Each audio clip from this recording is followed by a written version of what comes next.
নমস্কার বন্ধুরা, এই মুহূর্তে আবহাওয়া নিয়ে সবথেকে বড় আপডেট, কোথায় কোথায় চলছে তাণ্ডব, বিস্তারিত জানিয়ে দেবো এই ভিডিওটির মাধ্যমে। ভালো লাগলে লাইক করবেন এবং চ্যানেলটিকে সাবস্ক্রাইব করবেন। দক্ষিণবঙ্গের জেলাগুলিতে কয়েকদিনের ভ্যাপসা অস্তিত্বকর গরমের পর গত 2-3 দিন বিক্ষিপ্তভাবে ঝড় বৃষ্টি হয়েছে। চূড়ান্ত অসহনীয় পরিস্থিতি থেকে খানিকটা হলেও পরিত্রাণ মিলেছে। অনেকেই এটাকে বর্ষা বৃষ্টি ভেবে ভুল করছেন। আবহাওয়াবিদরা সেই ভুলই ভাঙালেন।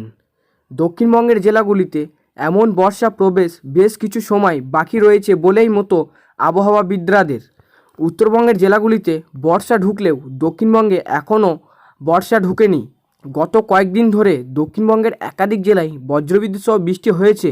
হাওয়া অফিস জানিয়েছে, আজ শুক্রবারেও দক্ষিণবঙ্গের একাধিক জেলায় ঝড় বৃষ্টির সম্ভাবনা রয়েছে। 40 থেকে 50 কিলোমিটার গতিতে দমকা ঝোড়ো বাতাস বইতে পারে। আজ দক্ষিণবঙ্গের একাধিক জেলায় হালকা থেকে মাঝারি বৃষ্টির পূর্বাভাস রয়েছে আবহাওয়া দপ্তরের। তবে পাকাপাকিভাবে এই বছর দক্ষিণবঙ্গের জেলাগুলিতে বর্ষা ঢুকতে এখনও দেরি রয়েছে বলেই মনে করেছে আবহাওয়াবিদরা। এখনও পর্যন্ত দক্ষিণ পশ্চিম মৌসুমি বায়ু বেশ দুর্বল। উত্তরবঙ্গের সেটি সক্রিয় হলেও দক্ষিণবঙ্গে ঢোকার ক্ষেত্রে গতিপথ এখনও তার অনেকটাই সম্ভাব্য নয়। মোটামুটি জুন মাসের দ্বিতীয় সপ্তাহের শেষের দিকে বর্ষা ঢুকতে পারে দক্ষিণবঙ্গে। তবে পরিস্থিতি বদলালে সেই সময় আরও দীর্ঘায়িত হতে পারে।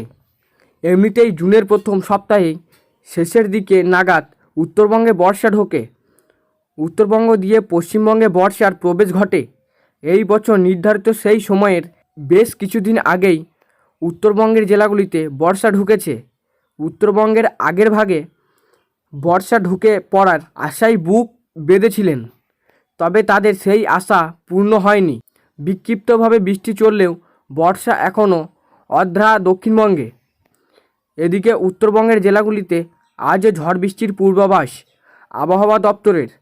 দুদিন পার্বত্য জেলার দার্জিলিং এবং কালিম্পংয়ের পাশাপাশি জলপাইগুড়ি, কোচবিহার, আলিপুরদুয়ারের বৃষ্টির সম্ভাবনা রয়েছে। এছাড়াও মালদা এবং 2 দিনাজপুরেও রয়েছে বৃষ্টির সম্ভাবনা। এই ছিল আজকের আবহাওয়া খবর। ভালো লাগলে লাইক করবেন এবং চ্যানেলটিকে সাবস্ক্রাইব করবেন।